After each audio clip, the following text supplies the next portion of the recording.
I'm Marcus Parker, 34, and 3 weeks ago I became the single father my family never thought I could be. When Sarah walked out, taking half our savings and leaving me with our 6-year-old daughter Emma, I thought the hardest part was over. I was wrong. The eviction notice came yesterday, red letters screaming 30 days to vacate. My daughter's drawings still covered the refrigerator. Her bedroom walls painted the soft pink she chose herself. This isn't just our house, it's her world. I swallowed my pride and called my parents, my successful siblings who'd made it clear that my divorce was a personal failure. Should have stayed together for the kids, my mother said, her voice cold as winter morning. We warned you about priorities, but what they don't know about my marriage and what I discovered in Sarah's abandoned laptop would change everything they think they understand about family loyalty. The Christmas photo still sits on my parents' mantle, all of us arranged in perfect formation. Sarah's smile radiant as she holds Emma on her lap. My brother David stands tall in his tailored suit, arm around his pregnant wife. My sister Jessica poses confidently, her medical degree practically glowing behind her like a halo. And there I am, looking uncomfortable in the sweater my mother insisted we all wear, the family's underachiever trying to blend in. That photo was taken 11 months ago. Sarah was already planning her exit, already emptying our savings account, dollar by dollar, already whispering sweet promises to her boss while I worked overtime to afford Emma's dance classes. My family has always been about appearances. The Parker family success story: immigrants who built a medical supply empire, children who became doctors and lawyers and respected members of society. Then there's me, the marketing consultant who couldn't even keep his marriage together. Marcus always was too soft, I overheard my father tell David once, too willing to let people walk all over him. The irony cuts deep now. While they praised Sarah for her career ambition, her perfectly coordinated holiday outfits, her ability to host dinner parties that impressed their friends, they missed every warning sign.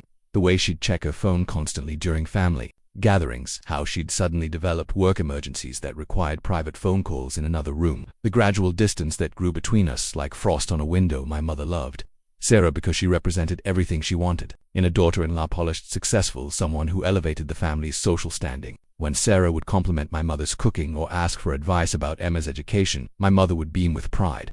Sarah has such good judgment, she'd say. She keeps Marcus grounded. That's what they called it when Sarah made all our major decisions, controlled our social calendar, managed our finances. What they saw as strength, I now understand, was control. What they praised as leadership in our marriage was actually manipulation, so subtle I didn't recognize it myself. The morning after the eviction notice arrived, I found myself staring at that Christmas photo on my phone. Emma looks so happy, so secure in her world of intact families and holiday traditions. She doesn't know that the woman holding her was already researching apartments in the next city, already planning to abandon the little girl who drew her pictures. Every day after school, my family's judgment feels heavier than the mortgage I can't pay.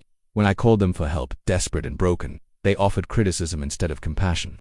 As if loving my daughter enough to fight for her stability makes me weak. As if choosing to be present in her life instead of chasing the career advancement that might have impressed them makes me a failure.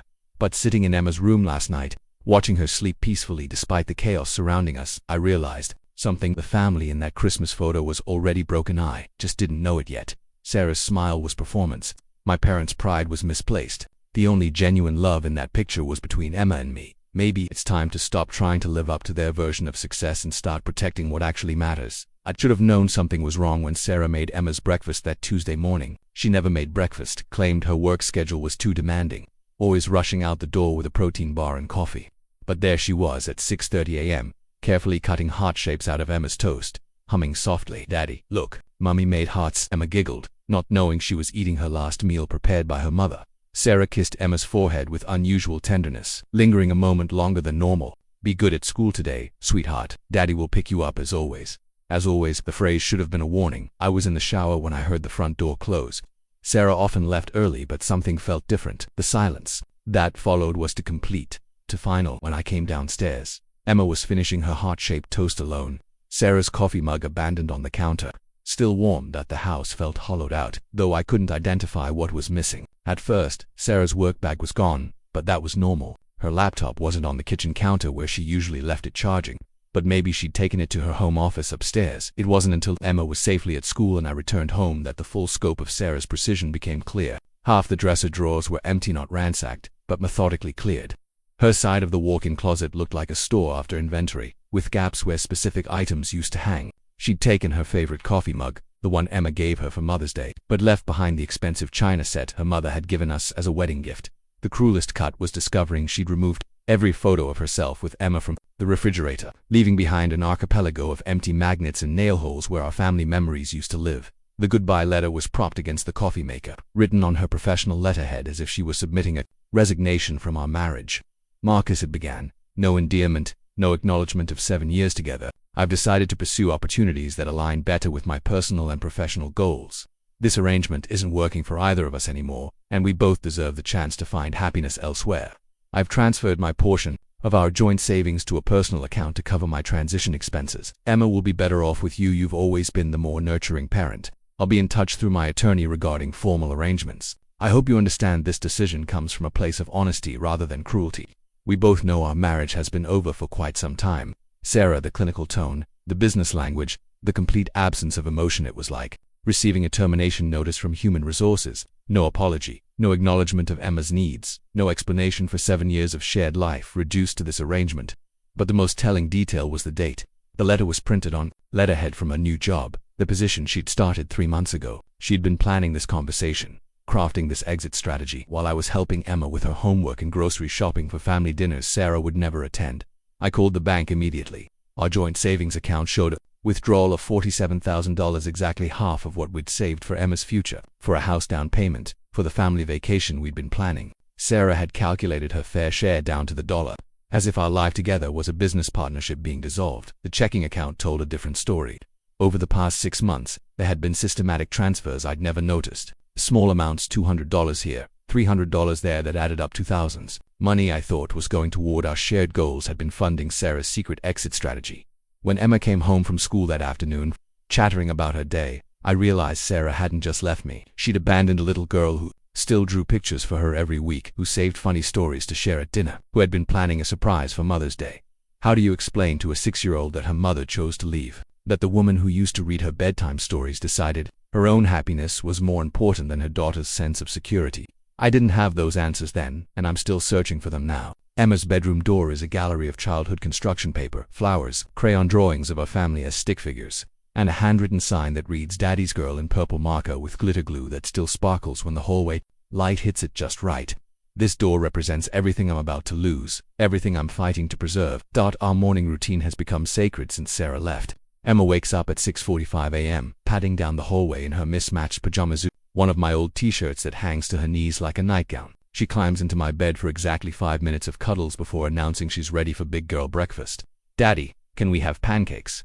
she asks most mornings, knowing I can barely manage scrambled eggs without burning them. "How about cereal and fruit?" I counter, and she considers this seriously before nodding her approval.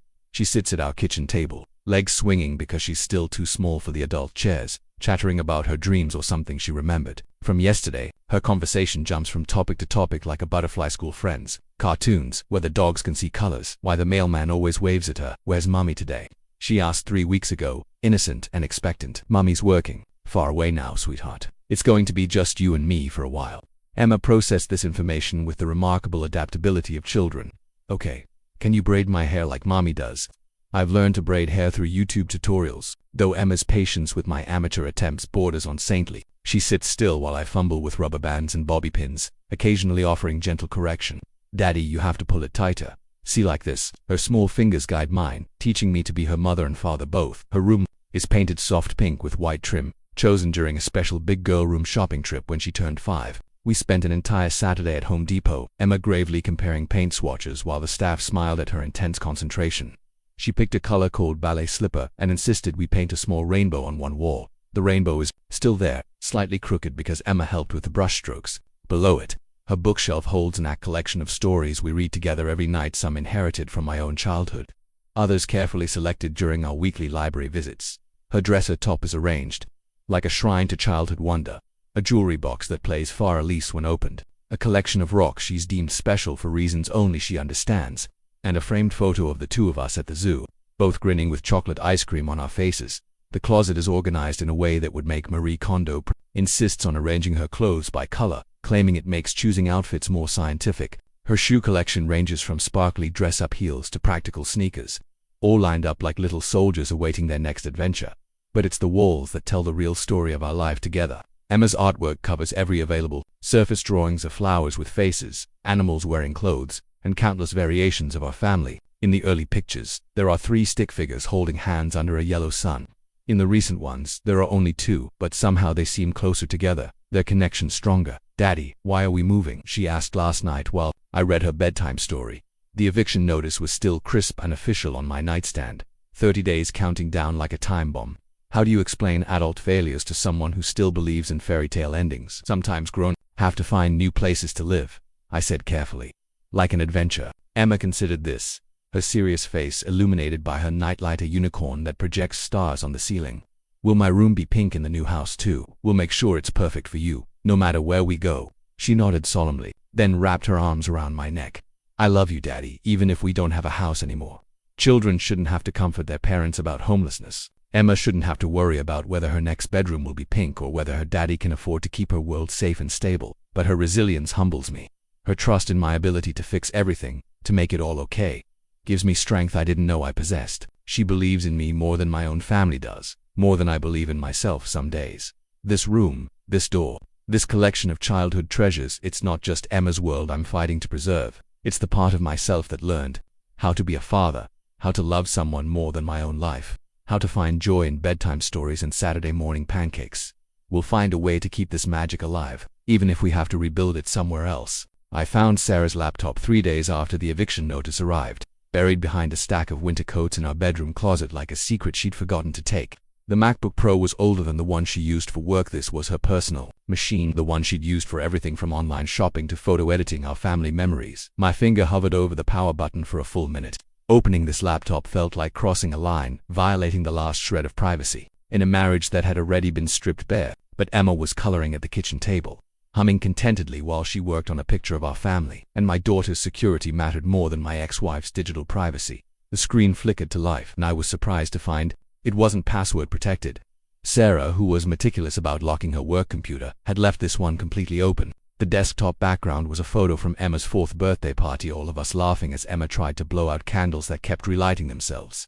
For a moment, the happy memory made me question what I was doing. Maybe I should respect Sarah's privacy. Even now, maybe some stones were better left unturned. Then I remembered Emma asking if Mommy was coming back for Christmas, and my resolve hardened. The browser history was the first revelation. While I'd been working late nights to catch up on projects, while I'd been coaching Emma's soccer team on weekends, while I'd been planning anniversary dinners and birthday surprises, Sarah had been researching divorce attorneys. The search history painted a methodical picture. How to leave your husband, child custody for working mothers, protecting assets during divorce, moving out of state with minor children. Each search term was dated, creating a timeline of betrayal that stretched back 14 months. 14 months of living with someone who was actively planning to leave, someone who kissed me goodnight while researching how to take my daughter away from me. The downloads folder was worse. PDFs with names like divorce_strategy_notes and custody_preparation_checklist. A document titled Marcus_weaknesses_4_4_court that made my stomach turn. She'd been building a case against me, documenting every time I'd been tired after a long day, every moment I'd asked her to handle Emma's bedtime because I was working on a deadline. But it was the photo gallery that broke something inside me. Hidden in a folder labeled Work Projects were hundreds of photos I'd never seen, images of Sarah at company events. Sarah with coworkers. Sarah looking radiant and happy in ways I hadn't seen in years. In many of the photos, a man's arm was around her waist, or she was leaning against someone just outside the frame. There were screenshots of text conversations, saved like trophies, messages between Sarah and someone named Jay that started innocuously in Upwork discussions, lunch plans, complaints about boring meetings. But as I scrolled chronologically, watching months of messages unfold, the conversations grew more intimate, more flirtatious, more devastating. I can't wait to start our real life together. One message read, dated just 2 weeks before Sarah left. Soon came the reply from Jay, just a few more loose ends to tie up. Loose ends, that's what Emma and I had become, administrative details, to be resolved before Sarah could begin her authentic life. The most damaging discovery was a folder of financial documents, bank statements I'd never seen, showing the systematic transfer of money from our joint accounts to a personal account I hadn't known existed. Spreadsheets calculating exactly how much she could take without triggering any legal complications. A detailed budget for her new life that included no provisions for Emma's ongoing needs. Sarah hadn't just planned to leave, she'd planned to strip us of the resources we'd need to survive without her. I sat on our bedroom floor, surrounded by the detritus of a marriage I'd thought was struggling but salvageable, staring at digital evidence of a betrayal so complete it took my breath away. This wasn't a woman who'd fallen out of love gradually. This wasn't someone who'd made a impulsive mistake. This was calculated, methodical destruction of everything we'd built together. The laptop contained one more folder labeled simply New Life. Inside were apartment listings in Portland, job applications already submitted, and a lease agreement already signed. Sarah hadn't just left, she'd already moved in with someone else. Someone who'd been waiting for her to finish dismantling our family. As I closed the laptop, my hands shaking with rage and grief, I heard Emma calling from the kitchen. "Daddy, come see my picture. It's us in our new house." I wiped my eyes and walked to the kitchen, where Emma proudly displayed her latest artwork, two stick figures holding hands in front of a house with a crooked chimney and flowers in the yard. "It's beautiful, sweetheart," I managed, my voice steady despite the storm raging inside me. Emma beamed. "I made it extra colorful because our new house is going to be happy." Looking at my daughter's innocent faith in our future, I realized the laptop had given me more than evidence of Sarah's betrayal. It had given me clarity about what I needed to do next. The bank transfer records told a story of surgical precision that would have impressed a forensic accountant. Sarah hadn't just stolen from us, she'd engineered our financial ruin with the methodical planning of a military operation. I printed everything, creating a paper trail of betrayal that stretched across our dining room table like evidence at a crime scene. Each bank statement revealed another layer of deception, another calculated move in Sarah's long game of destroying our family's foundation while maintaining the facade of a loving wife and mother. The pattern became clear once I arranged the documents chronologically. 18 months ago, Sarah had opened a personal savings account I'd never heard of. The initial deposit was small, just $500 transferred from our joint checking account, listed as personal expenses in our budgeting app. I remembered that transaction vaguely. Sarah had mentioned needing money for a work conference, but that conference had been the beginning of our end. Over the following months, the transfers grew larger and more frequent. $800 for client dinner expenses that were never reimbursed, $1,200 for a professional development course that apparently didn't exist, $2,000 for Emma's future education fund that never reached an education account. The cruelest irony was that I'd praised Sarah for her financial responsibility during this period, when she suggested we tighten our budget, cut back on date nights, and postpone the kitchen renovation we'd been planning. I'd admired her practical approach to saving money. I'd even felt guilty about my own spending coffee with colleagues, the occasional lunch out, small purchases for Emma that seemed frivolous compared to Sarah's disciplined savings plan. She'd been gaslighting me into financial restriction while systematically looting our shared resources. The most damaging discovery was hidden in a subfolder, labeled Tax Documents 2023. Among legitimate receipts and bank statements was a screenshot of a conversation between Sarah and someone identified only as financial advisor. "The joint account transfers need to stop after this month." The advisor had written, "Any movement over $50,000 total could trigger spousal asset protection requirements if he decides to contest." Sarah's response was chilling. "Understood. I'll have everything I need by then. Marcus isn't the type to fight anyway. He'll probably just assume it's his fault somehow." She'd been right. When our savings account balance seemed lower than expected, I'd assumed I'd miscalculated our expenses. When money felt tighter despite both of us working, I'd blamed inflation and increased living costs. When Sarah suggested we couldn't afford the family vacation we'd been planning, I'd felt responsible for not earning enough to support our lifestyle. The financial advisor had helped her structure the theft to avoid legal complications. They'd calculated exactly how much she could take without triggering automatic spousal protection laws. They'd timed the transfers to coincide with large legitimate expenses, property taxes, insurance payments, Emma's school fees, so the money would be less likely to be missed immediately. But the most sophisticated part of Sarah's plan was psychological. While draining our accounts, she'd simultaneously convinced me that we were struggling financially because of my inadequate income. She'd made me feel grateful for her financial management skills, while she was systematically destroying our family's economic foundation. One document made my hands shake as I read it: a detailed budget for Sarah's new life in Portland. The spreadsheet included her new salary, projected living expenses, and even a line item for entertainment and travel. At the bottom, in a section labeled Previous Obligations, was a single entry: child support minimal. Marcus will have primary custody. Minimal child support for the daughter she'd claimed to love more than life itself. Sarah had budgeted less money than she'd allocated for her monthly gym membership. The bank statements revealed the final phase of her plan: the systematic liquidation of assets in the weeks before she left. Our emergency fund decimated. The savings account we'd maintained for home repairs emptied. Even Emma's college fund had been partially raided. Though Sarah had been careful to leave enough to avoid triggering account alerts, she'd stolen our future, one transaction at a time, while convincing me that our financial struggles were a shared burden we'd face together. The last document in the folder was a printed email exchange between Sarah and her new bank in Portland. She'd been approved for a mortgage based on her new job and the stolen savings as a down payment. While I was facing eviction, Sarah was closing on a house that my stolen money had helped her purchase. But as I studied the financial records, I began to see something Sarah might have missed. In her meticulous planning, the electronic paper trail she'd created was incredibly detailed, every transfer documented, every conversation saved, every calculated theft preserved in digital amber. She'd been so focused on covering her legal tracks that she'd created an airtight case against herself. The evidence of financial fraud was overwhelming, documented in her own files, preserved in her own system. Sarah had always been proud of her attention to detail, her methodical approach to complex projects. She'd applied those same skills to destroying our marriage, but she'd also inadvertently created the roadmap for her own accountability. As I gathered the printed documents into organized stacks, I realized that Sarah's laptop hadn't just revealed her betrayal, it had handed me the tools to fight back. For the first time since finding the eviction notice, I felt something other than despair. I felt the cold, steady burn of focused determination. The text message thread between Sarah and Jay read like a romance novel written by someone who'd never actually experienced love, all passion and promises, devoid of any real substance or consideration for the lives being destroyed in the process. The earliest messages dated back 18 months, starting with innocent workplace exchanges that gradually evolved into something that made my stomach turn. I scrolled through months of digital foreplay, watching my marriage dissolve in real time through stolen moments and secret conversations. The quarterly meeting was so boring until you walked in. Jay had written in one early message, "You were supposed to be taking notes, not staring at me." Sarah had replied, followed by a winking emoji that felt like a knife in my chest. These weren't the desperate messages of someone trapped in a loveless marriage, they were the calculated communications of two people who found excitement in betrayal itself. They referenced inside jokes from work events I had never been invited to, shared memories of business trips that Sarah had described to me as tedious obligations.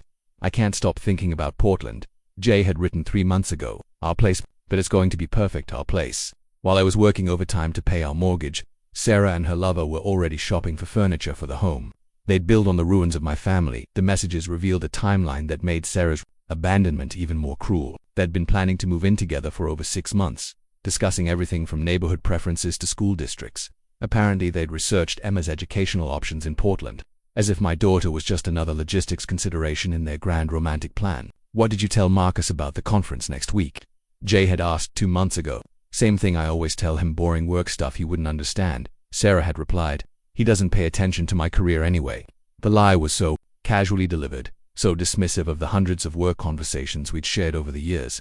I'd always encouraged Sarah's professional ambitions, celebrated her promotions, listened to her vent about difficult clients and workplace politics. But in her messages to Jay, I became a caricature of an inattentive husband who couldn't be bothered to care about his wife's achievements. The most damaging messages were the ones where they discussed Emma. Reading about my daughter through the lens of Sarah's affair felt like watching someone dissect a butterfly. Clinical, detached, focused on convenience rather than love. "Marcus will want primary custody," Sarah had written. "He's always been the more hands-on parent anyway. Honestly, it'll be easier this way. I can focus on my career without the guilt." Deja's response was telling. "Are you sure you're okay leaving her? I know how much she means to you. She'll understand when she's older." Sarah had replied, "Kids are resilient, and she'll be better off with Marcus. He's the nurturing type. This way everyone gets what they really want. Everyone gets what they really want. Except Emma, who wanted her mother. Except me, who'd wanted the family we'd promised each other when we got married." The messages from the final weeks before Sarah left were the hardest to read. They were full of excited planning for their new life together, countdowns to freedom, and casual discussions about how to minimize the emotional impact of Sarah's departure. "Just a few more days and we can stop pretending," Jay had written. "I'm so tired of playing house," Sarah had replied. "I can't wait to start our real life, playing house." 7 years of marriage, a beautiful daughter, a home we'd built together, all of it reduced to an elaborate game that Sarah had grown tired of playing. But it was the final message in the thread that revealed the depth of their selfishness. Sent the morning Sarah left, while Emma was eating the heart-shaped toast her mother had prepared as a goodbye gesture. Leaving in an hour, Sarah had texted, "Marcus is in the shower. Emma's eating breakfast. Perfect timing. I love you." Jay had replied, "See you tonight. I love you too." Finally, as if the love she claimed to feel for this man had been held hostage by her inconvenient family obligations, I closed the laptop and sat in the silence of our bedroom, surrounded by the remnants of a life I'd thought was real. The messages painted a picture of two people so absorbed in their own desires that they'd convinced themselves they were the heroes of their story. In their narrative, I was the obstacle to true love. Emma was a logistical consideration, and their affair was a romantic adventure rather than a cruel betrayal. But as I processed the emotional devastation of reading those messages, I began to understand something important about Sarah and her lover. They'd documented everything, every plan, every lie, every callous discussion about my daughter's future. They'd created a detailed record of their affair, their financial planning, and their complete disregard for the lives they were destroying. Sarah, who had always been meticulous about documentation in her professional life, apparently, she'd applied the same thoroughness to her personal betrayal, which meant that every cruel message, every calculated lie, every dismissive comment about Emma was preserved in digital detail. They'd been so confident in their romance, so certain of their ultimate victory, that they'd never considered how their own words might be used against them. As I sat there surrounded by evidence of their affair, I realized that Sarah and Jay had made a critical mistake. They'd underestimated the father they'd decided to abandon, and they'd overestimated their own cleverness. The text messages weren't just proof of betrayal. They were a roadmap to justice. My childhood report card from 3rd grade was still tucked in my baby book, which my mother kept in her pristine living room alongside other family artifacts. Marcus tries too hard to please. Mrs. Henderson had written in careful cursive, he needs to learn that being perfect isn't necessary for being loved. 25 years later, I was still trying to learn that lesson. The second call to my family came after I'd spent 3 sleepless nights reviewing Sarah's digital betrayal. Emma was at her friend Lily's house for a playdate, giving me the privacy I needed to beg for help one more time. But this conversation would be different. This time I had evidence that might change their perspective on my failed marriage. David, I said when my brother answered his phone, I need to talk to you about something important. Marcus, if this is about money again, it's about Sarah. I found some things that change everything we thought we knew about why she left. There was a pause. David worked in corporate law. He understood the weight of evidence better than emotional appeals. What kind of things? I gave him the sanitized version, the financial theft, the affair, the premeditated planning. I left out the most devastating details about Emma, focusing on facts that would resonate with David's legal mind. Jesus, Marcus, are you sure about this? I have documentation, bank records, messages, timeline evidence going back over a year. Another pause. Have you talked to Mom and Dad about this? I wanted to talk to you first. You know how they are about family image. No, Marcus. You wanted me to validate your feelings before facing their judgment. Same pattern since we were kids. The accuracy of his observation stung, but he wasn't wrong. Even now, facing eviction and fighting for my daughter's stability, I was still seeking my family's approval before taking action. Can you set up a call with everyone? I asked. I think they need to hear this. 2 hours later, I was on a video call with my parents and both siblings, the first time we'd all been on the same call since Emma's birthday party 6 months ago. Jessica appeared to be in her medical office, still wearing scrubs. David was in his car, probably driving home from another 14-hour day at his firm. Marcus called this meeting. My mother began, her tone suggesting this was already in position on everyone's time. What's so urgent that it couldn't wait for Sunday dinner? I'd rehearsed this conversation, but facing my family's skeptical faces made every word feel inadequate. I started with the financial evidence. It was the most concrete, the hardest to dismiss as emotional manipulation. Sarah stole almost $60,000 from our joint accounts over the past 18 months.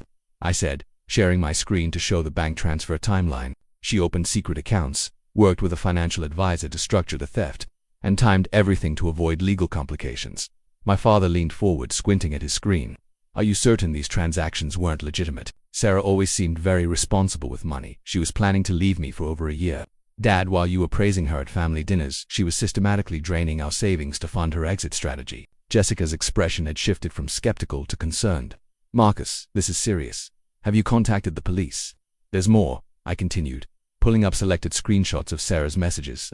I'd carefully chosen excerpts that revealed the affair and planning without exposing the cruelest comments about Emma. She's been having an affair with her boss. They've been planning to move in together, discussing our family like we were obstacles to overcome. The silence stretched uncomfortably. My mother's face had gone pale, her perfectly composed expression cracking for the first time I could remember. This doesn't sound like the Sarah we know, she said finally. That's because the Sarah you knew was performing for your approval, I replied. The real Sarah was researching divorce attorneys while planning Emma's birthday party. She was budgeting for her new life while I was working overtime to pay for family expenses. David's lawyer instincts kicked in. What kind of documentation do you have? Screenshots can be manipulated. I have her laptop, David. Everything is preserved in the original files. Bank records, email chains, even her research into how to leave with minimal legal consequences. My father cleared his throat. Son, even if all this is true, it doesn't change the fact that marriages take 2 people to fail. No. The word came out sharper than I'd intended, but I was done accepting blame for Sarah's choices. This wasn't a marriage that failed. This was a marriage that was systematically destroyed by someone who lied to all of us for over a year. Jessica leaned closer to her camera. Marcus, what do you need from us? The question I'd been afraid to ask directly hung in the air. After 20 years of being the family disappointment, Could I finally ask for unconditional support? I need a loan to fight the eviction, Emma, and I need a place to live while I sort out the legal mess Sarah created. And I need my family too. Stop treating me like this is my fault. My mother's response was immediate. Of course, we'll help with the financial situation. But Marcus, you have to understand, our position, we loved Sarah like a daughter. This is a lot to process. What's to process? The frustration I'd been suppressing for weeks finally erupted. Your daughter-in-law stole from your son and abandoned your granddaughter. She played all of us for fools while planning her exit strategy. How is there any confusion about whose side you should be on? The family chat fell silent. Through their video windows, I could see them all processing the implications of what I'd revealed, not just Sarah's betrayal, but their own complicity in making me feel responsible for it. David spoke first. I can transfer money tonight for the immediate housing situation. We'll figure out the longer-term legal strategy tomorrow. I can help with childcare while you deal with attorneys, Jessica added. Emma can stay with us on weekends if needed. My mother's voice was quieter than usual. Marcus, I owe you an apology. We should have supported you from the beginning, regardless of what we thought about the divorce. But it was my father's response that surprised me most. Son, I'm proud of you for fighting for Emma. That little girl is lucky to have you as her father. For the first time in months, I felt like I wasn't facing this crisis alone. My family's support felt genuine, untainted by judgment or conditions. As we ended the call and began making practical plans, I realized that Sarah's betrayal had inadvertently given me something I'd been seeking my entire life: my family's unconditional acceptance. Not as the son who tried too hard to please, but as the father who would do anything to protect his daughter. Sarah's LinkedIn profile was a masterpiece of professional fiction, curated with the same meticulous attention to detail she'd applied to stealing our savings. Her new title gleamed from the screen: Senior Marketing Director, Wellington Industries, Portland. She'd been promoted, relocated, and completely reinvented herself while Emma and I struggled with the wreckage she'd left behind. The profile photo showed Sarah in a sharp navy blazer, smiling confidently at something just beyond the camera. Her hair was shorter, more sophisticated than the mum-friendly style she'd worn during our marriage. This was Sarah 2.0, the successful professional woman who'd emerged from the ashes of our family like a phoenix, who'd burned down her own nest. Her experience section read like a resume written by someone erasing an entire chapter of her life. 7 years of marriage, reduced to a gap in employment that she'd cleverly disguised as consulting work and strategic planning. Our daughter, the little girl who'd called her mummy every day for 6 years, didn't exist anywhere in this professional narrative. But it was the activity section that revealed the true scope of Sarah's reinvention. Over the past month, she'd been actively posting industry insights, sharing motivational quotes about embracing change, and engaging with Portland's business community like someone who'd lived there for years rather than weeks. Excited to announce my new role with Wellington Industries, one post read. Sometimes the biggest risks lead to the greatest rewards. Grateful for this opportunity to grow personally and professionally in beautiful Portland.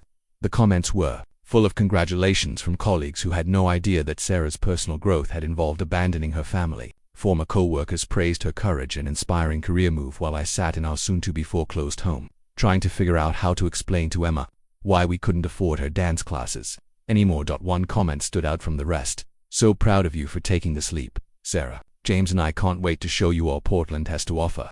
The comment was from someone named Patricia Wellington, presumably the wife of Sarah's new boss and lover. The irony was breathtaking. James Wellington's wife was welcoming the woman who was sleeping with her husband, completely unaware that her marriage was also being destroyed by Sarah's career opportunity. I clicked through to Patricia's profile and found a woman about my age with kind eyes and a genuine smile. Her posts were full of family photos, weekend hiking trips with James, dinner parties with friends, proud updates about their teenage son's soccer achievements. She'd been married for 16 years. According to her anniversary post from 3 months ago, Patricia Wellington had no idea her husband was living a double life, just as I'd had no idea about Sarah's deception. The parallel was striking: two families being destroyed by the same affair, two spouses living in ignorance while their partners plotted new lives together. Sarah's company page revealed more disturbing details. Wellington Industries was a mid-firm specializing in sustainable technology consulting. James Wellington was the founder and CEO, a handsome man in his early 40s whose professional headshot radiated the kind of confidence that comes from success and entitlement. The company's Our Team page featured Sarah prominently, with a bio that described her as a strategic thinker with extensive experience in market analysis and brand development. No mention of the fact that her most recent strategic thinking had involved systematically dismantling her family's financial security. But it was Sarah's recent social media activity that provided the most insight into her new life. Her Instagram, which had once been filled with pictures of Emma and family moments, had been completely scrubbed and rebranded. Now it showcased her sophisticated Portland lifestyle, artisanal coffee shops, weekend wine tours, professional networking, events. In one recent photo, she was hiking through the Columbia River Gorge with someone whose face was just out of frame. Though a masculine hand resting on her shoulder suggested she wasn't alone, the caption read, "Finding my authentic self in the Pacific Northwest." Sometimes you have to leave everything behind to discover who you're meant to be. Leave everything behind, including our 6-year-old daughter who still asked when mommy was coming home. The comments on her posts were revealing in their absence of context. New colleagues and Portland friends praised her transformation and courage to start fresh. Apparently unaware that her fresh start had been built on theft and abandonment, Sarah had crafted a narrative where she was the hero of her own story, a brave woman who'd escaped an unfulfilling life to pursue her dreams. But the most disturbing discovery was a professional article Sarah had published on her company's blog titled, "The Art of Strategic Transition: How to Navigate Major Life Changes." The piece read like a how-to guide for abandoning your family, disguised as career advice. True strategic thinking requires the courage to make difficult decisions. She'd written, "Sometimes the people closest to us can't see our full potential because they're invested in maintaining the status quo. Growth often requires leaving comfortable situations that no longer serve our evolving goals." The article was praised in the comments as inspiring and thoughtful guidance for professionals facing crossroads. None of the readers knew they were celebrating a manual for family destruction written by someone who'd applied these strategic principles to abandoning her daughter. The final piece of Sarah's professional facade was the most calculated. She'd volunteered to speak at an upcoming Portland Women in Business conference on the topic of rebuilding your life after major transitions. The event description positioned her as an expert on overcoming obstacles and creating authentic success. Sarah was monetizing our family's destruction, turning her betrayal into professional capital and personal brand enhancement. She'd found a way to profit from the pain she'd caused, packaging her cruelty as courage and marketing her abandonment as authenticity. As I closed her social media profiles and professional pages, I realized that Sarah hadn't just left our marriage, she'd erased it entirely. In her new narrative, Emma and I were obstacles she'd overcome rather than people she'd loved. Our family was a strategic transition rather than a sacred commitment she'd broken. But Sarah's professional success story had a fatal flaw. She'd built her new life on a foundation of lies, theft, and betrayal. No matter how perfectly curated her LinkedIn profile appeared, no matter how inspiring her reinvention seemed to her new colleagues, the truth had a way of surfacing, and I was about to make sure it did. Emma's latest drawing showed our family as 3 stick figures standing under a rainbow, but something was different about this picture. The third figure clearly meant to represent Saru as positioned far away from Emma and me, separated by what looked like mountains or maybe just scribbled distance. At the top of the page, in Emma's careful kindergarten handwriting, she'd written "Mummy on vacation." "Tell me about your picture, sweetheart," I said, sitting beside her at our kitchen table while she added purple flowers to the foreground. "That's us," she pointed to the 2 figures holding hands. "And that's Mummy. She's on vacation, but she can still see our rainbow." The innocent optimism in her voice broke my heart. Even at 6 years old, Emma was trying to make sense of abandonment by creating a narrative where her mother's absence was temporary, explainable, fixable. "What kind of vacation is Mummy on?" I asked gently. Emma considered this seriously, her crayon hovering over the paper.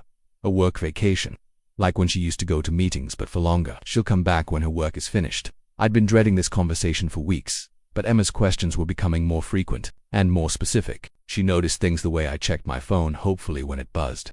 How I'd started doing all the bedtime routines that used to be Sarah's responsibility. The fact that Mummy hadn't called since the day after she left. "Daddy, why doesn't Mommy call me anymore?" The question came during breakfast 3 days ago, delivered with the same casual tone Emma used to ask for more cereal. But I could see the confusion in her eyes, the way she was trying to understand why the person who used to read her bedtime stories every night had suddenly gone silent. Sometimes when grown-ups are working far away, it's hard for them to call, I'd said, hating myself for the lie but not knowing how to explain that her mother had chosen to stop being her mother. Emma had accepted this explanation with the trust children place in their parents' words, but I could see her processing it, filing it away with all the other inconsistencies in her suddenly changed world. Yesterday, she'd asked the question that kept me awake at night. Did I do something bad that made Mommy go away? The innocent self-blame in her voice nearly destroyed me. 6-year-olds assume they're responsible for everything that happens in their world if Mommy leaves. It must be because they weren't good enough, weren't lovable enough, weren't worth staying for. "No, baby," I'd said, pulling her into my lap and holding her tight. "You are perfect exactly as you are. Mommy leaving had nothing to do with you." Sometimes grown-ups make decisions that don't make sense, but it's never because of anything their children did. Emma had nodded solemnly, but I could tell she wasn't entirely convinced. "How do you explain adult selfishness to someone who still believes in fairness and unconditional love?" The hardest moments were when Emma's natural optimism collided with reality. She'd set the table for 3 people out of habit, then look confused when I gently moved Mummy's plate back to the cabinet. She'd save interesting rocks or flowers to show Sarah when she comes home from vacation, creating a collection of treasures for someone who would never see them. Last week, she'd asked if we could send Mummy a picture of her loose tooth. She'd want to know about the tooth fairy visit. Emma had explained logically. I'd taken the picture and pretended to send it, but Sarah's number had been disconnected. Her email bounced back as undeliverable. The woman who used to kiss Emma's scraped knees and celebrate every small milestone had made herself completely unreachable to the daughter who still believed in her love. But children are remarkably resilient, and Emma was adapting to our new reality with a grace that humbled me. She'd started including me in activities that used to be mummy jobs, helping choose her clothes for school, braiding her hair, even attempting to teach me her favorite lullaby. "You're getting better at the song, Daddy," she'd said last night as I fumbled through Twinkle Twinkle Little Star with questionable pitch and rhythm. "Mommy will be proud when she hears how much you practiced." The future tense still appeared in most of Emma's references to Sarah. Not if Mummy comes back, but when. Not if we see her again, but when she visits. Emma's 6-year-old heart couldn't conceive of a world where mothers just disappear. So she'd created a reality where Sarah was temporarily absent but ultimately returning. I found myself protecting that innocence while preparing for the moment when I'd have to help Emma understand that some people leave and don't come back, that some love has conditions and expiration dates, that sometimes the people who are supposed to protect you are the ones who hurt you most. But watching Emma color her hopeful family portrait, seeing her unconscious faith that our rainbow would still be visible to the mother who'd abandoned us, I realized that her innocence wasn't just something to protect, it was something to learn from. Emma believed in love that transcended distance, in family bonds that couldn't be broken by geography or silence, in the fundamental goodness of people she cared about. Her faith was naive but also profound, rooted in the kind of unconditional love that I was now responsible for nurturing and protecting. "Can we hang this picture on the refrigerator?" Emma asked, holding up her completed masterpiece. "Of course, sweetheart, it's beautiful." As I secured the drawing with magnets, I made a silent promise to the little girl who still believed in happy endings. Whatever it took, however long it took, I would make sure Emma's world remained full of rainbows if her mother was no longer around to see them. The legal consultation notes were hidden in a folder labeled Personal Development Resources, camouflaged among legitimate career coaching materials and self-help articles. But the PDF titled Initial_Consultation_Summary_Parker_Case told a different story entirely, one of calculated legal strategy that had been in motion for over a year. The document was dated 14 months ago, during what I'd thought was one of the happiest periods of our marriage. We'd just celebrated Emma's 5th birthday with a backyard party full of friends and family. Sarah had seemed genuinely joyful that day, laughing as Emma opened presents and helping coordinate games for the neighborhood kids. But according to these notes, she'd met with divorce attorney Margaret Tuna relation, despite the shared surnames, just 3 days after our daughter's birthday party. The consultation summary read like a military briefing, cold and strategic in its assessment of our family's vulnerabilities. "Client seeks guidance on optimal timing and strategy for divorce proceedings," the notes began. "Primary concerns include asset protection, custody arrangement favorable to career advancement, and minimizing financial obligations post-separation. Asset protection, our shared savings account, the emergency fund we'd built together, the college fund we'd started for Emma. All of it had been viewed through the lens of how much Sarah could claim as hers rather than ours. But it was the section on custody strategy that made my hands shake as I read. Client indicates husband is primary caretaker for minor child Emma, age 5. This works favorably for client's goals as she can pursue custody arrangement, allowing for career flexibility while maintaining appearance of prioritizing child's best interests.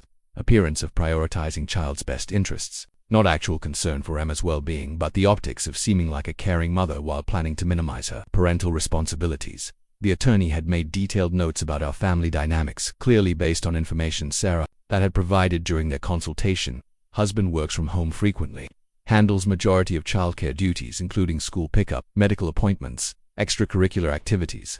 Client describes husband as emotionally dependent and conflict avoidant, suggests he would not pursue aggressive custody challenge. Emotionally dependent, conflict avoidant. The woman who'd promised to love me through sickness and health had described me to her lawyer in terms that would make me sound unfit for anything more than weekend visitation. The most damaging section was titled Potential Custody Arguments and contained a bulleted list of my supposed parental inadequacies.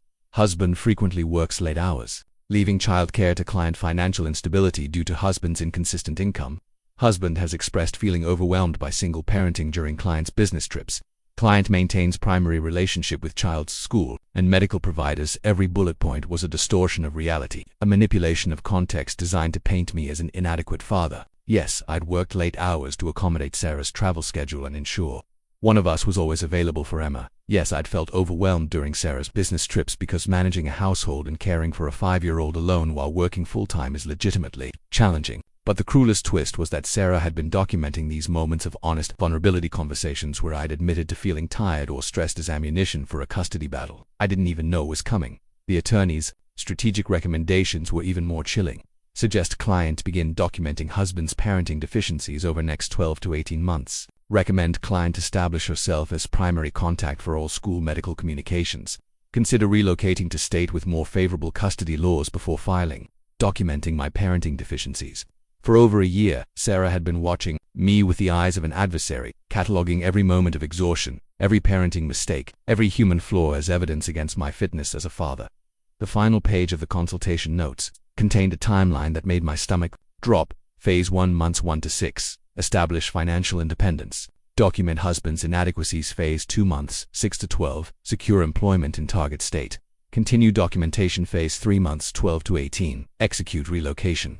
File for divorce with custody modification request. Sarah had been working from a playbook, methodically executing a plan designed to separate me from my daughter, while maximizing her own financial and professional benefits. Every loving gesture during those final months had been performance. Every family moment had been staged while she gathered intelligence for her eventual assault on our life together. But there was another folder hidden within the legal documents, one labeled Backup Strategy. Inside were even more disturbing materials: research on parental alienation tactics, articles about relocating with children during divorce proceedings, and most damning of all, a printed email exchange with a family court consultant in Oregon. If the father contests custody, what's the likelihood of successful relocation with minor child? Sarah had written. The consultant's response was brutally pragmatic. Oregon courts favor primary caretaker presumption. If you can establish yourself as the child's primary caretaker and demonstrate that relocation serves the child's best interests, better schools, extended family support, etc., success rate is approximately 70%. Sarah had been prepared to take Emma across the country, away from everything and everyone she'd ever known, purely to serve her own career ambitions and romantic interests. The most devastating document was titled Parenting Plan Proposal and outlined Sarah's vision for our post-divorce relationship with Emma. Father will have visitation rights every other weekend and alternating holidays. Child will reside primarily with mother in Portland, Oregon. Father responsible for transportation costs for visitation. Mother retains decision-making authority for education, medical care, and extracurricular activities every other weekend. That was Sarah's assessment of my value as Emma's father, a part-time visitor who would see his daughter 26 weekends per year while Sarah controlled every meaningful aspect of her upbringing. The backup legal strategy went even further. Out how Sarah could justify restricting my visitation if I became difficult during the divorce proceedings. She'd researched supervised visitation requirements, documented my emotional instability, apparently my normal parental concern for Emma's well-being, and even explored the possibility of requiring me to complete parenting classes before being allowed unsupervised time with my own daughter. But as I read through page after page of calculated cruelty, I began to understand something important about Sarah's legal strategy. It was based entirely on the assumption that I would remain the conflict-avoidant person she'd described to her attorney. Her entire plan depended on my willingness to accept whatever terms she dictated, to prioritize harmony over Emma's best interests. Sarah had prepared for a divorce where I would surrender rather than fight, where I would accept limited access to my daughter rather than challenge her in court. She'd planned for the markers who tried too hard to please everyone, who avoided confrontation, who would assume that fighting back would somehow harm Emma more than losing her. But the markers reading these documents wasn't the same man Sarah had married or the same father she'd planned to marginalize. This Marcus had been transformed by betrayal into someone willing to fight for what mattered most. Sarah's meticulous legal planning had revealed not just her cruelty, but also her fundamental miscalculation. She'd underestimated the father she was trying to erase from Emma's life. And that miscalculation was about to become very expensive for her. The Wellington Industries corporate directory page loaded slowly, each pixel revealing another piece of the puzzle that had destroyed my family. James Wellington, 42, Chief Executive Officer. The professional headshot showed a man with salt and pepper hair, confident smile, and the kind of expensive dental work that spoke of generational wealth and privilege. His biography read like a resume designed to impress investors. MBA from Wharton. 15 years in sustainable technology consulting, founded Wellington Industries. In 2018, with a mission to revolutionize corporate environmental practices, he was featured in Portland Business Journal's 40 Under 42 years ago, praised for his innovative approach to green technology and his commitment to work-life balance. Work-life balance. The irony was devastating. The company is about us. Page featured a photo from their annual retreats, James standing confidently at the center of his team, arm around various employees as they celebrated another successful year. Sarah was visible, in the background of the photo, smiling brightly in a way I hadn't seen in months before she left. But it was James's personal social media that revealed the true scope of his deception. His Instagram account was carefully curated to showcase the life of a successful Portland executive, hiking photos from the Columbia River Gorge, wine-tasting adventures in the Willamette Valley, dinner parties at his beautiful home in the West Hills. Many of the photos included Patricia, his wife of 16 years. She appeared to be everything Sarah wasn't: warm, unpretentious, genuinely happy in the candid moments James had captured. Their teenage son, Jake, noted the name, so different from my own Marcus, featured prominently in family photos. A gangly 15-year-old who'd inherited his father's height and his mother's kind eyes. The family looked genuinely happy in their social media posts. Patricia's own Instagram showed a woman deeply invested in her family and community, volunteering at their son's school, organizing neighborhood charity drives, posting proud updates about her husband's business achievements, celebrating 16 amazing years with this incredible man she'd written on their anniversary 3 months ago, alongside a photo of her and James at an upscale restaurant. Here's to many more adventures together. The post had dozens of comments, from friends and family celebrating their marriage, praising James as a devoted husband and father. None of them knew he'd been planning to leave his family for Sarah, just as I hadn't known Sarah was planning to leave us for him. But the most revealing discovery was James's LinkedIn activity. Over the past year, he'd been positioning himself as a thought leader on corporate culture and employee development. His posts were full of insights about authentic leadership and creating environments where people can thrive. True leadership means helping your team members discover their authentic selves. He'd written in one post that had received hundreds of likes and shares, "When we create space for people to grow and evolve, everyone benefits." The comments were full of praise from colleagues and industry peers. Sarah had even responded to the post, "So grateful to work for a leader who practices what he preaches. Your commitment to authentic growth has transformed my professional trajectory." The public exchange made my skin crawl. While I was at home helping Emma with her homework, Sarah and James were conducting their affair through professional networking platforms, hiding their betrayal behind corporate speak about authentic growth and professional transformation. James's company blog featured several articles he'd written about ethical business practices and corporate responsibility. In one piece titled "Building Trust in Professional Relationships," he discussed the importance of transparency and integrity in business dealings. Trust is the foundation of every successful professional relationship, he'd written. Without honesty and transparency, we cannot create the kind of authentic partnerships that drive real innovation. The hypocrisy was breathtaking. James Wellington, who'd built his professional reputation on integrity and authentic leadership, had been conducting an affair with a married employee while lying to his wife, his family, and his business community. But it was the company's recent press coverage that provided the most insight into James's character. Portland Business Journal had featured Wellington Industries in a cover story about family-owned businesses that prioritize work-life balance. "My family is my why," James had told the interviewer. "Everything I do professionally is ultimately about creating a better world for my son and wife. Patricia and Jake are my inspiration. They keep me grounded and remind me what really matters." The article included photos of the Wellington family at their Lake Oswego home, Patricia and their son smiling proudly as James discussed his commitment to family values and ethical business practices. The piece had been published just 6 weeks before Sarah left. Meanwhile, James was already planning to abandon his own family for their affair. As I scrolled through months of James's public persona, I began to understand the kind of man who'd destroyed 2 families for his own gratification. He wasn't just an opportunistic boss taking advantage of an employee. He was a calculating manipulator who'd built his career on a foundation of supposed integrity while conducting his personal life with complete moral bankruptcy. James Wellington had carefully crafted an image as a devoted family man and ethical business leader, while systematically lying to everyone who trusted him. He'd used his position of power to seduce Sarah, his company resources to facilitate their affair, and his professional reputation to provide cover for their deception. But James had made a critical error in his meticulous image management. By positioning himself so publicly as a paragon of family values and business ethics, he'd created a reputation that would be spectacularly damaged by the exposure of his true character. The higher the pedestal, the harder the fall. And James Wellington had built himself a very high pedestal indeed. The USB drive I purchased from the electronics store felt heavier than its actual weight, loaded as it was with a complete digital record of Sarah's betrayal.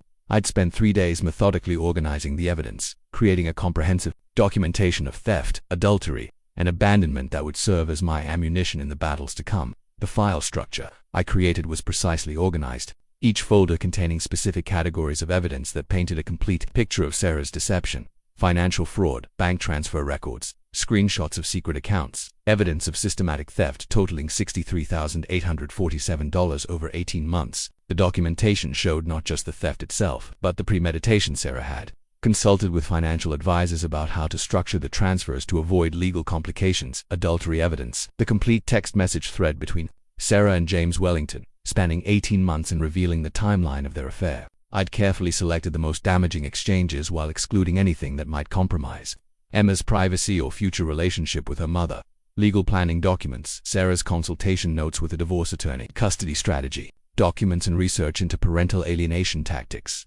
This folder revealed the calculated nature of her abandonment. This wasn't a spontaneous decision, but a carefully orchestrated plan to maximize her benefits while minimizing her responsibilities. False statements: documentation of lies Sarah had told to family, friends, and colleagues about our marriage, screenshots of her social media posts portraying herself as a victim of an unfulfilling relationship, contrasted with evidence of her affair and financial planning. Child welfare concerns: evidence of Sarah's disregard for Emma's emotional and financial needs, including her minimal child support calculations and dismissive comments about Emma's adjustment to the divorce. Professional misconduct: documentation of Sarah's affair with her married boss, conducted using company resources and during work hours. This folder included evidence that could potentially expose both Sarah and James to workplace harassment and ethics violations. But the most powerful piece of evidence was also the most heartbreaking: a video file I'd discovered in Sarah's laptop's trash folder. The video was time-stamped from Emma's 5th birthday party, apparently recorded accidentally when Sarah was trying to take photos. In the 30-second clip, Emma is laughing as she tries to blow out candles that keep relighting themselves. The voice can be heard in the background, talking to someone on the phone while Emma struggles with the trick candles. "I can't talk long, I'm at Emma's party," Sarah says dismissively. "Yes, I'm still planning to leave after the holidays." No, Marcus doesn't suspect anything. He's too focused on being the perfect dad to notice what's actually happening. The casual cruelty in her voice, discussing our family's destruction while our daughter played in the background, was more damaging than any financial record or romantic text message. It revealed the depth of Sarah's deception and her complete lack of regard for the lives she was destroying. Creating the documentation had been emotionally devastating but strategically necessary. I'd forced myself to relive every betrayal, to read every cruel message, to catalog every lie in service of building an unshakable case for Emma's future security. The evidence wasn't just about revenge, it was about protection. Sarah's legal planning documents had made it clear she intended to fight for custody, arrangements that would serve her new life rather than Emma's best interests. The documentation I'd assembled would ensure that any court proceeding would be based on facts, rather than Sarah's carefully crafted narrative of victimhood. But as I organized the final files on the USB drive, I realized I was also documenting my own transformation. The man who discovered Sarah's laptop 3 weeks ago had been broken, confused, and willing to accept blame for his marriage's failure. The man creating this evidence archive was strategic, focused, and absolutely clear about his priorities. Sarah had underestimated me in her legal planning, describing me as conflict avoidant and unlikely to fight aggressively for custody. She'd built her entire strategy around the assumption that I would accept whatever terms she dictated rather than expose our private business to public scrutiny.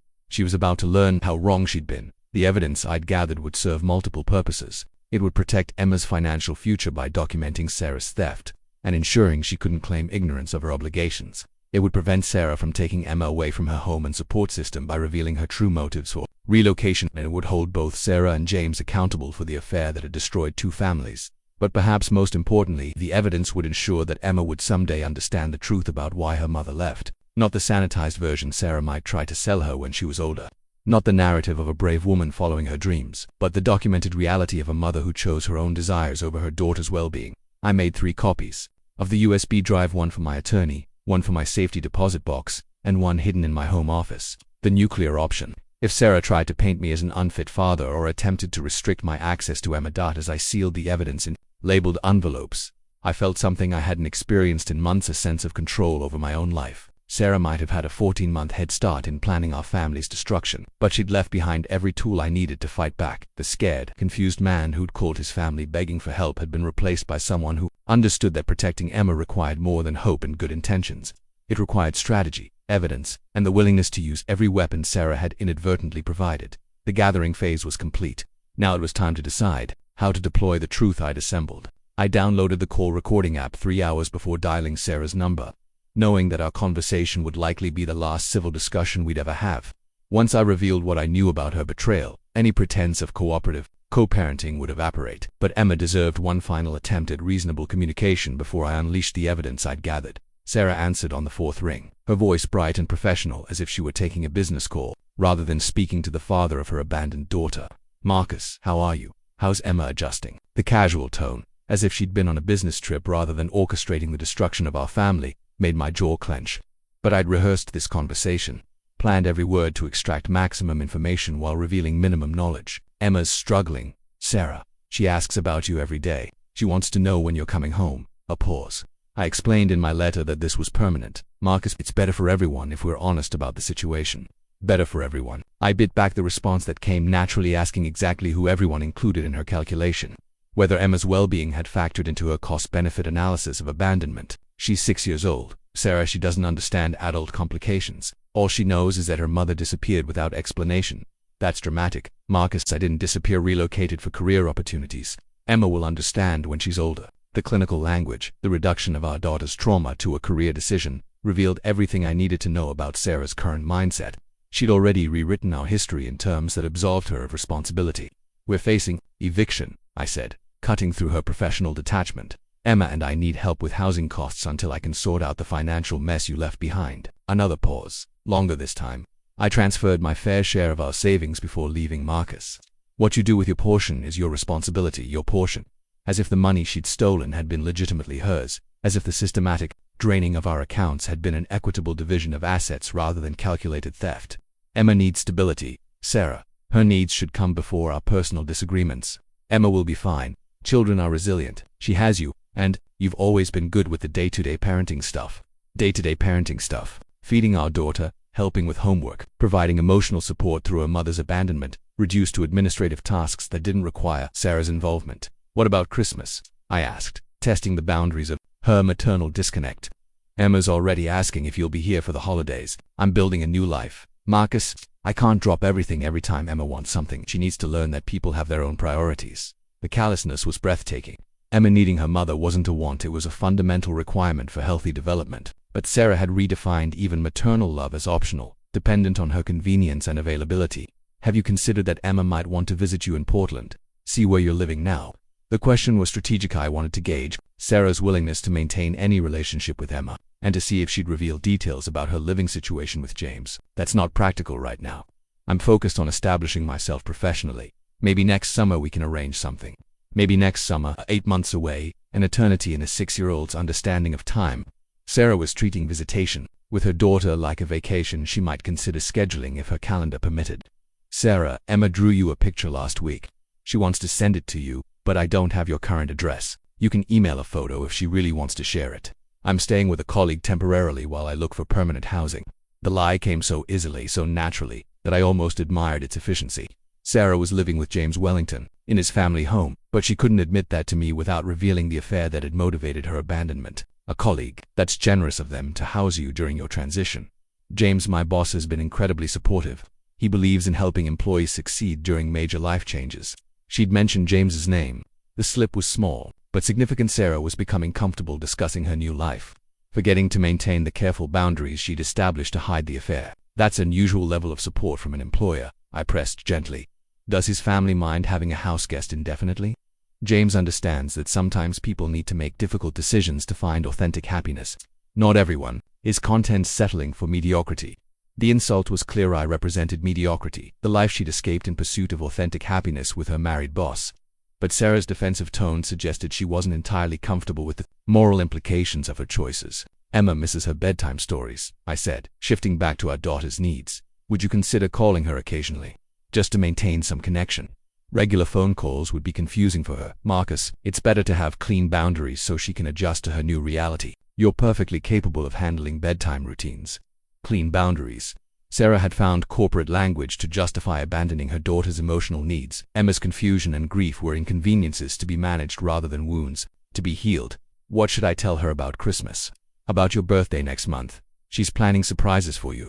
Tell her the truth that I've started a new chapter of my life and she needs to focus on building her happiness with you.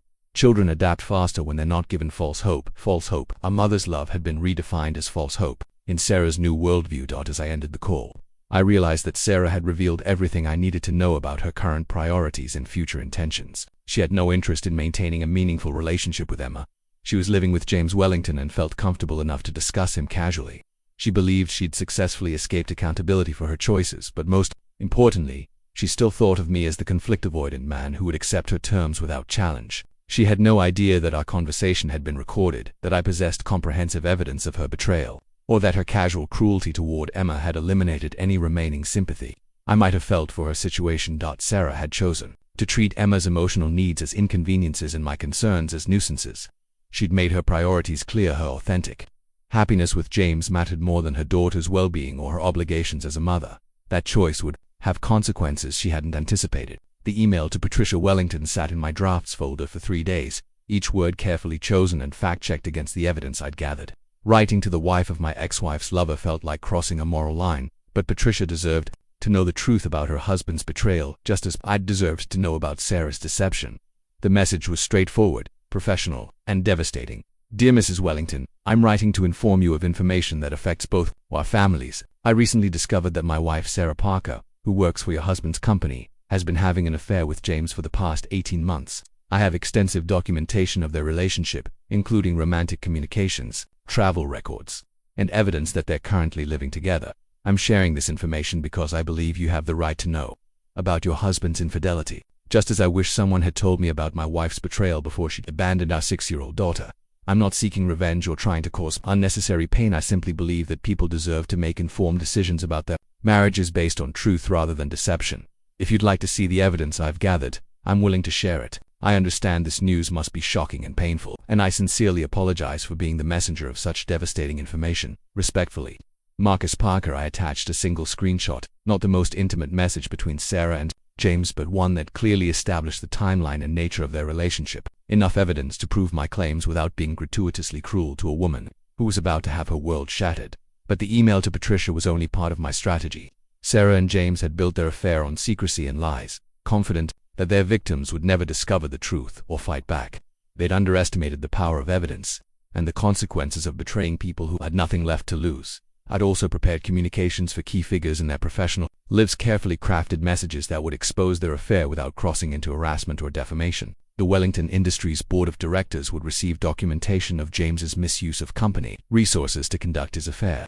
Sarah's HR department would learn about her relationship with a married supervisor and the ethical violations involved. The Portland Business Journal, which had featured James in their cover story about family values business leaders, would receive information about the gap between his public persona and private behavior. Professional associations that had honored both Sarah and James for their ethical leadership would be informed about their conduct.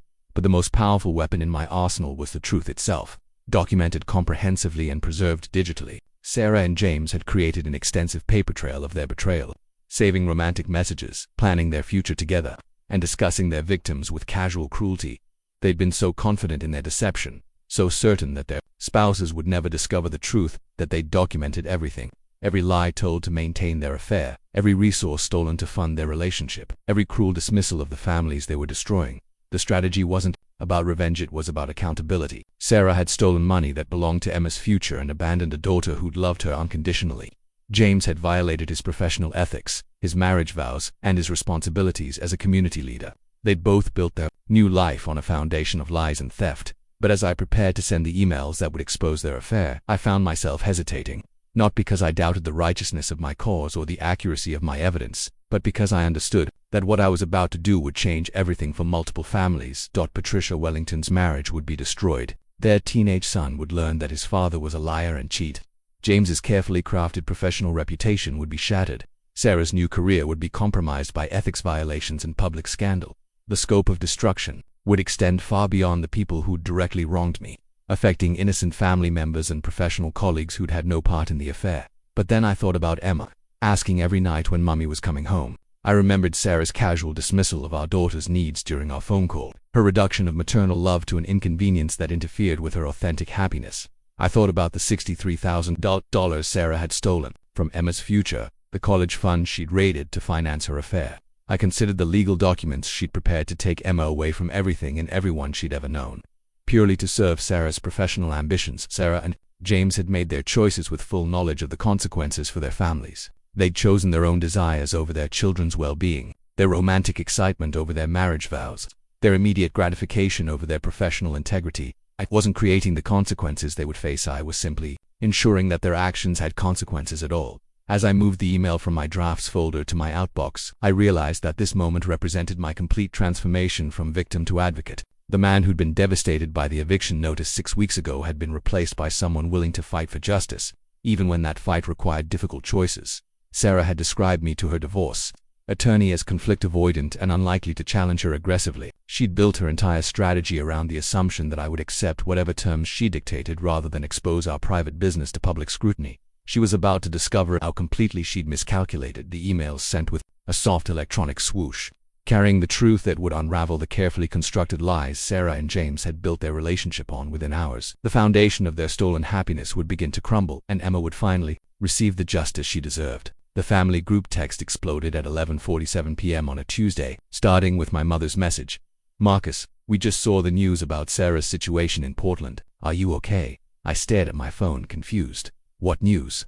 I'd sent the evidence to Patricia Wellington and the relevant professional contacts just 48 hours earlier, but I hadn't expected media coverage this quickly. My sister Jessica followed up immediately. "The Portland Business Journal article is trending on LinkedIn. James Wellington resigned from his company today." David chimed in next. "Holy shit, Marcus. I just read the whole story. Sarah's affair is all over the business news up there." I opened my laptop and searched for Wellington Industries news. The headline made my breath catch. "Wellington Industries CEO resigns amid ethics scandal." The article was professional but damning, outlining James's affair with a subordinate employee and the misuse of company resources to conduct the relationship. James Wellington, 42, submitted his resignation Tuesday following an investigation into his personal conduct with a married employee, the article reported. Sources close to the company indicate that Wellington used corporate funds for travel and entertainment related to the extramarital relationship, violating multiple company policies and professional ethics standards. The piece didn't mention Sarah by name, but it didn't need to. Portland's business community was small enough that anyone interested could connect the dots between James's affair and the recent arrival of a new marketing director who'd relocated from out of state. My phone buzzed with another message from my mother. "Why didn't you tell us how bad Sarah's betrayal really was?" The question hung in the digital space between us, carrying years of family dynamics and misunderstood loyalties. They'd seen me as the failed husband who couldn't keep his marriage together, never imagining that I'd been the victim of systematic deception and theft. I called my mother instead of texting back, needing to hear her voice and gauge her real reaction to learning the truth about Sarah's character. "Marcus," she answered immediately, "I owe you the biggest apology of my life." The emotion in her voice surprised me. My mother, who'd spent 68 years perfecting emotional control, sounded genuinely shaken. "We failed you," she continued, before I could respond. "When you needed support, we gave you judgment. When you needed help, we gave you criticism. I'm so ashamed of how we treated you during the worst time of your life." "Mom, no, let me finish. Your father and I have spent the last 2 hours reading about what Sarah did to you and Emma. The financial theft, the planning, the complete disregard for her own daughter's well-being. We praised her for 7 years while she was planning to destroy our son and granddaughter." I could hear my father's voice in the background, and my mother put the call on speaker. "Son," Dad's voice was gravelly with emotion, "I was wrong about everything. About Sarah, about your marriage, about what kind of man you are. You've shown more strength and character in the past month than most men show in a lifetime." The conversation was interrupted by rapid-fire texts in our family group chat. "Jessica, the article says Wellington's wife filed for divorce this morning. Sought emergency injunction to freeze all assets." "David, smart woman, sounds like we've got good legal advice quickly." "Mom, Patricia Wellington has 2 teenagers. This is destroying their whole family." The weight of consequences was becoming clear. Patricia had moved swiftly to protect herself and her children, but the scandal would follow their family for years. James's professional reputation was ruined, his marriage was over, and his children would carry the shame of their father's public betrayal. "Marcus," my mother's voice returned to the phone call, "what can we do to help you and Emma? Really help, not the conditional support we offered before." "I need a good family law attorney," I said. "Sarah's going to fight back when she realizes how much evidence I have. She'll try to paint me as vindictive or unstable to justify taking Emma away." "Already handled," David interjected. "I've been making calls since I read the article. Rebecca Morrison is the best family law attorney in the Pacific Northwest. She's expecting your call tomorrow morning. I can take Emma for the next few weekends." Jessica added, while you deal with the legal proceedings. She loves staying with her cousins, and it'll give you space to focus on the court preparation. But it was my father's offer that surprised me most. Son, I want you and Emma to move into the guest house behind our main house. Temporarily or permanently, whatever works best for you both. Emma needs stability, and you need family support. The guest house had been my grandmother's home before she passed away 2 years ago. It was a beautiful self-contained space with 2 bedrooms, a full kitchen, and a yard where Emma could play safely. More importantly, it would put us within walking distance of grandparents who were finally ready to provide unconditional support. Are you sure? I asked. Emma can be loud in the mornings, and she's going through a phase where she practices singing at maximum volume, Marcus. My mother interrupted, laughing through what sounded like tears. We want to hear Emma singing. We want to make her breakfast and help with homework and be the grandparents we should have been all along. Our family group text continued buzzing throughout the conversation. Jessica, Mom, can you ask Marcus if Emma wants to come dress shopping with me and the girls this weekend? She needs some new school clothes. David, I'm setting up a college fund for Emma. Should have done it years ago. Mom, Marcus, what's Emma's favorite dinner? I want to have it ready when you both move in. The outpouring of support felt surreal, after months of judgment and conditional help. But reading between the lines, I understood what was really happening. My family was experiencing collective guilt for their treatment of me during the crisis, and they were overcompensating with offers of assistance. The outpouring of support felt surreal after months of judgment and conditional help. But reading between the lines, I understood what was really happening. My family was experiencing collective guilt for their treatment of me during the crisis, and they were overcompensating with offers of assistance. More importantly, they were finally seeing me as the man I'd actually been all along, a devoted father fighting to protect his daughter, not a failed husband who'd lost his family through personal inadequacy. There's something else, I said, knowing this conversation might be my only chance to address years of family dynamics. I need you all to understand that Sarah fooled everyone, not just me. She was that good at manipulation, that skilled at presenting the image people wanted to see. We know, Jessica said quietly. I keep thinking about all the times I praised her parenting skills, her career ambitions, her ability to keep you grounded. She must have been laughing at us behind our backs. She wasn't laughing, I corrected. She was performing. Everything about her public persona was calculated to gain approval and avoid suspicion. The real Sarah, the one who could abandon Emma without looking back, that's who I lived with for the final year of our marriage. My father's voice was thoughtful. Son, what you've accomplished in the past month, gathering evidence, exposing the truth, protecting Emma's future, that takes courage most people don't possess. I'm proud of the man you've become. The words I'd been waiting to hear my entire life finally came, not because I'd achieved conventional success or met their expectations, but because I'd fought for what mattered most when everything else had been stripped away. Marcus, my mother said, we want you to know that Emma will never lack for anything. Not love, not support, not opportunities. We failed you during this crisis, but we won't fail our granddaughter. As we ended the call and I read through the continuing stream of family support messages, I realized that Sarah's betrayal had inadvertently accomplished something I'd never been able to achieve on my own. It had earned me my family's complete acceptance and respect, not because I'd become successful in their terms, but because they'd finally seen my true character when it was tested by the worst circumstances imaginable. They'd watched me choose Emma's well-being over my own comfort, truth over convenient lies, justice over easy reconciliation. The scandal in Portland was just beginning, but I was no longer facing it alone. Emma and I had more than a roof over our heads. We had a family that finally understood what really mattered and was ready to fight alongside us for our future. My phone buzzed with one final message from David. Marcus, Sarah picked the wrong family to betray. She has no idea what she's unleashed. He was right. Sarah had calculated her betrayal based on her assessment of me as an individual conflict avoidant, emotionally dependent, unlikely to fight back aggressively, but she'd failed to account for the fact that attacking Emma meant attacking the entire Parker family's most precious member. My family had money, legal connections, social influence, and a collective fury at how Emma and I had been treated. Sarah's systematic destruction of our lives had transformed her from daughter-in-law to enemy, and my family didn't forgive attacks on their own. The woman who'd stolen our savings and abandoned our daughter was about to discover that some consequences can't be planned for, no matter how methodical your strategy. She'd awakened a sleeping giant, and that giant had resources, connections, and a righteous cause that would pursue her across state lines and through every court system necessary to protect Emma's future. Sarah had won the first round through deception and surprise, but the fight was far from over, and she'd just lost her greatest advantage, my family's misguided sympathy for her position. Now it was our turn. Sarah's attorney called at 9:15 a.m. on a Friday morning, just as I was helping Emma choose between her purple dress and her rainbow sweater for school. The timing felt appropriate, Sarah's legal crisis interrupting the simple, precious routine of being Emma's father.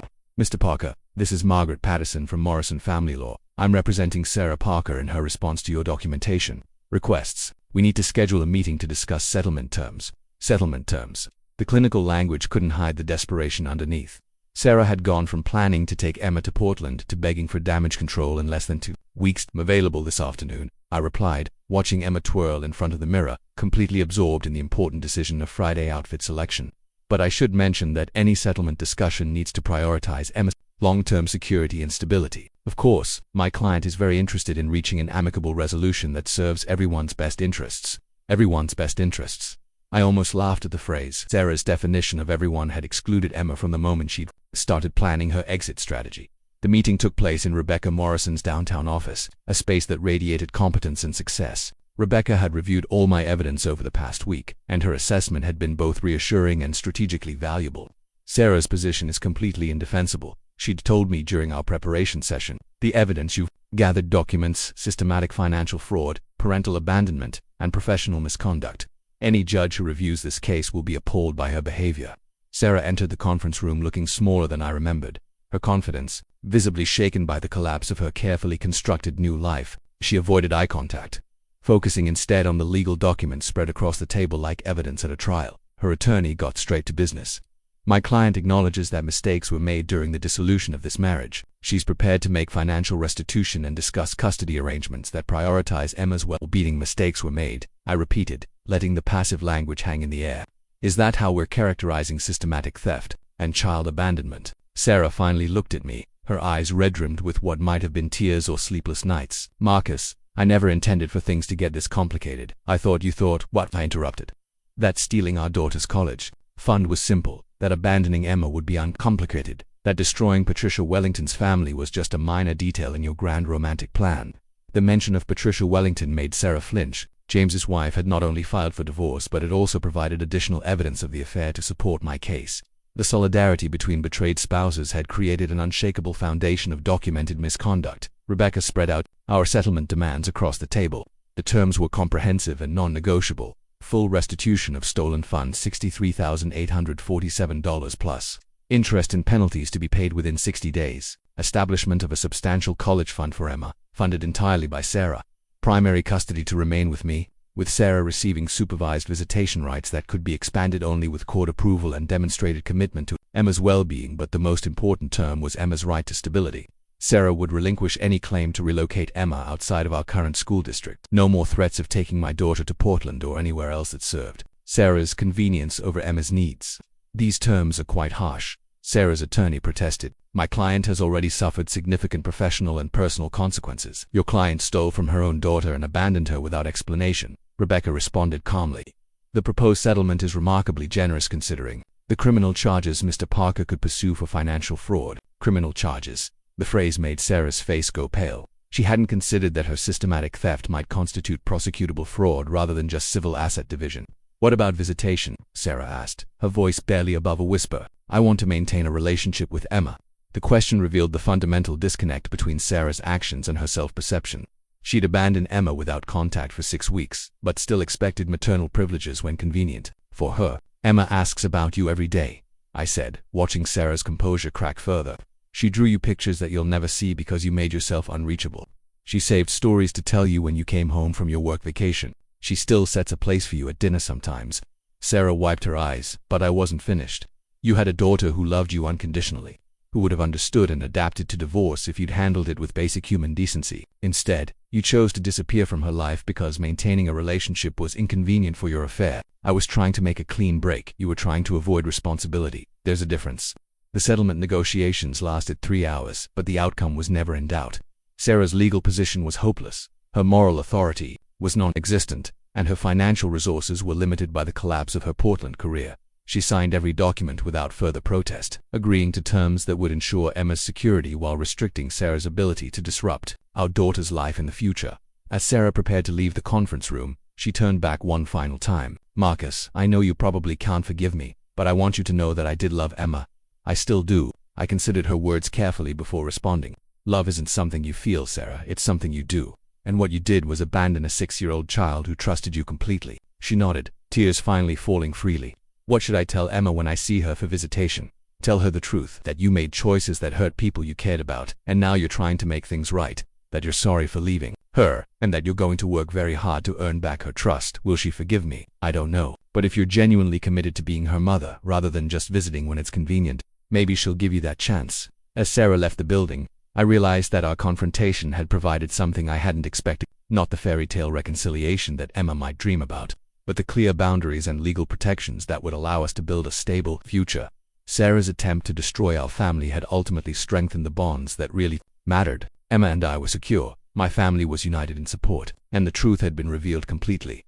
The woman who'd tried to erase us from her life story had ended up erased from ours instead. But unlike her abandonment, our freedom had been earned through courage, evidence, and the refusal to accept injustice quietly. Justice, I'd learned, wasn't about revenge. It was about accountability, protection, and the restoration of balance when powerful people tried to abuse their privilege. Sarah had learned that lesson too late to save her reputation, her career, or her relationship with Emma. But it wasn't too late for our daughter to learn a different lesson: that some people will always fight for what's right, even when the odds seem impossible. Emma's new school enrollment form sat on our kitchen table, filled out in my confident handwriting, rather than the hesitant scrawl of a man uncertain about his daughter's future.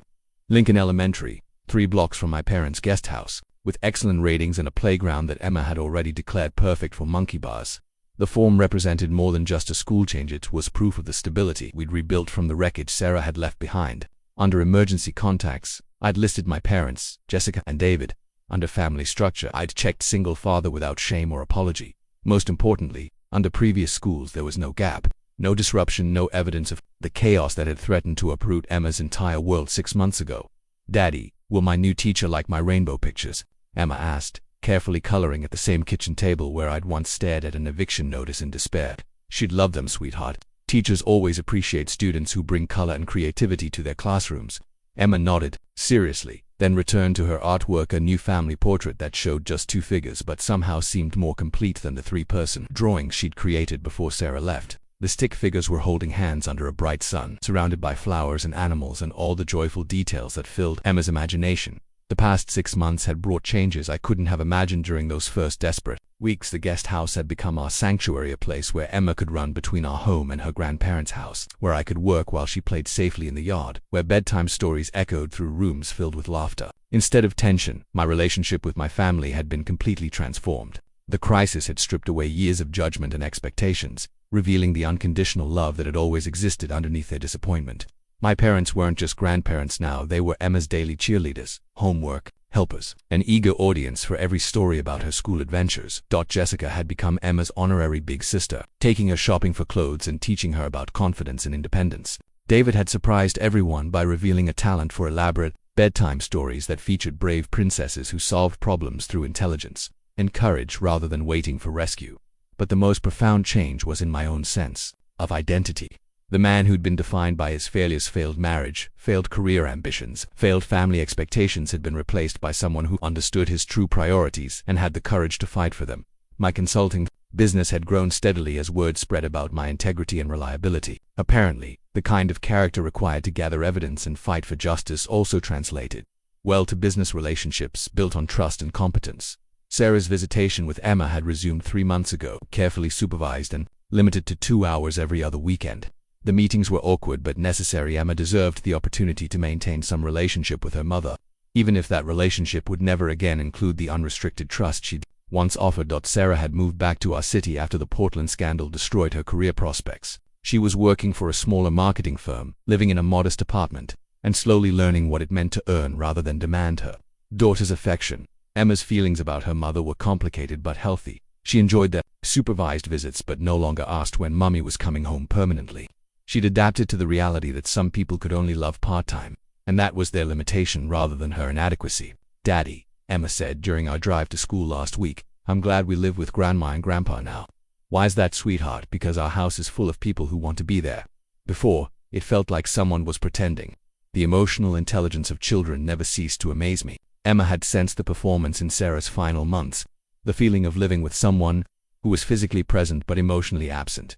Now our home was filled with people who chose to be there, who found joy in Emma's presence rather than viewing her needs as obstacles to their authentic happiness. The phone call from my lawyer last month had provided the final piece of our new foundation. Sarah had completed her financial restitution. Emma's college fund was fully funded, and the custody arrangement was legally permanent. No more threats of relocation. No more uncertainty about Emma's future stability. But perhaps the most meaningful validation had come from an unexpected source. Patricia Wellington had reached out 3 months after James's resignation, wanting to thank me for giving her the information she'd needed to protect herself and her children. I know it took courage to tell me the truth. She'd written in her email, "My children and I are rebuilding our lives with honesty instead of lies. And that's only possible because someone cared enough to share difficult information." Her gratitude had meant more than any legal victory or financial settlement. The decision to expose Sarah and James's affair had been motivated by justice rather than revenge. And Patricia's message confirmed that the consequences had served their intended purpose, protecting innocent people rather than simply punishing guilty ones. As I watched Emma skip toward her new school's entrance, her backpack bouncing with each step and her voice raised in some complicated song about friendship and adventure, I realized that our story had become something I'd never expected, a triumph, not the conventional triumph of career success or social status that my family had once valued, but the deeper victory of protecting what mattered most when everything else seemed lost. Emma paused at the school's front door and turned back to wave at me, her smile bright enough to power the entire building. In that moment, I saw not just my daughter but also my purpose, my motivation, and my greatest achievement. Sarah had been wrong about so many things, but perhaps her greatest miscalculation was believing that destroying our family would allow her to build something better. Instead, her betrayal had revealed the unshakable bonds that remained when everything artificial was stripped away. Emma and I had not just survived Sarah's abandonment, we'd discovered that we didn't need her approval, her presence, or her aversion of love to create a life full of joy, security, and authentic happiness. The future stretched ahead of us, uncertain in its details but absolutely certain in its foundation. Whatever challenges we faced, we'd face them together, supported by family who'd learned to love without conditions and strengthened by the knowledge that we'd already overcome the worst that life could offer. Emma disappeared into her new school, ready for whatever adventures awaited her, confident that she'd return home to people who genuinely wanted to hear about every detail of her day. And I drove home to our guest house, where my parents were already planning Emma's after-school snack and my siblings were texting about weekend plans that revolved around a 6-year-old's preferences rather than adult obligations. We'd lost the family we thought we had, but we'd found the family we actually needed. And that, I realized, was the best possible ending to our story.